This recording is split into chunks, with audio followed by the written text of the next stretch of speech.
एक बार की बात है, किसी राजा ने यह फैसला लिया कि वह प्रतिदिन 100 अंधे लोगों को खीर खिलाएगा। एक दिन खीर खिलाने वाले दूध में सांप ने मुंह डाला और दूध में विष डाल दी। जहरीली खीर को खाकर 100 के 100 अंधे व्यक्ति मर गए। राजा बहुत परेशान हुआ कि मुझे 100 आदमियों की हत्या का पाप लगेगा। राजा परेशानी की हालत में अपने राज्य को छोड़कर जंगलों में भक्ति करने के लिए चल पड़ा ताकि इस पाप की माफी मिल सके। रास्ते में एक गांव आया। राजा ने चौपाल में बैठे लोगों से पूछा कि क्या इस गांव में कोई भक्ति भाव वाला परिवार है ताकि उसके घर रात काटी जा सके। चौपाल में बैठे लोगों ने बताया कि इस गांव में 2 बहन भाई रहते हैं जो खूब पूजा करते हैं। राजा उनके घर रात में ठहर गया। सुबह जब राजा उठा तो लड़की पूजा पर बैठी हुई थी। इससे पहले लड़की का रूटीन था कि वह दिन निकलने से पहले ही पूजा के लिए उठ जाती थी और नाश्ता तैयार करती थी, लेकिन उस दिन वह लड़की बहुत देर तक पूजा पर बैठी रही। जब लड़की उठी तो उसके भाई ने कहा कि बहन, तू इतनी देर से उठी है, अपने घर मुसाफिर आया हुआ है और उसे नाश्ता करके दूर भी जाना है। लड़की ने जवाब दिया कि भैया, ऊपर एक मामला उलझा हुआ था। धर्मराज को किसी उलझन भरी स्थिति पर कोई फैसला लेना था और मैं वह फैसला सुनने के लिए रुक गई थी, इसलिए देर तक ध्यान करती रही। उसके भाई ने पूछा, ऐसी क्या बात थी? तो लड़की ने बताया कि फला राज्य का राजा अंधे व्यक्तियों को खीर खिलाया करता था, लेकिन सांप के दूध में विष डालने से 100 अंधे व्यक्ति मर गए।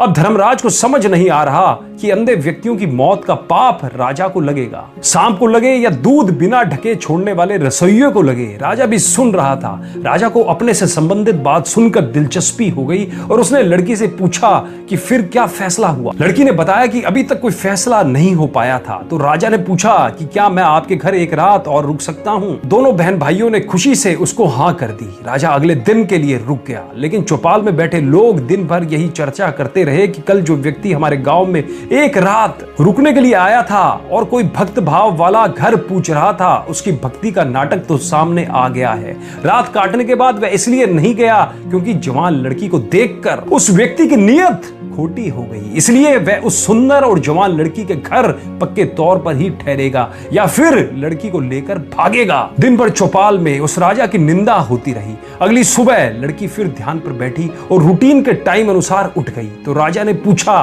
बेटी, अंधे व्यक्तियों की हत्या का पाप किसको लगेगा?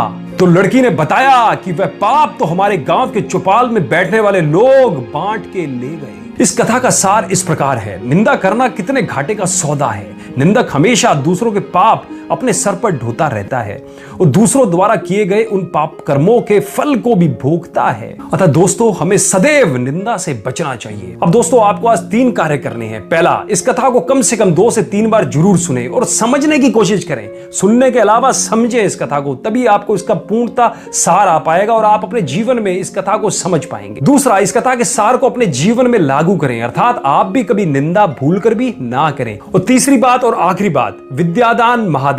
इस वीडियो को कम से कम अपने 10 दोस्तों में या रिश्तेदारों में शेयर जरूर करें, जिससे यदि वो भी निंदा करते हैं तो वो भी इस आदत से बच पाएं और इस आदत को दूर कर पाएं। धन्यवाद।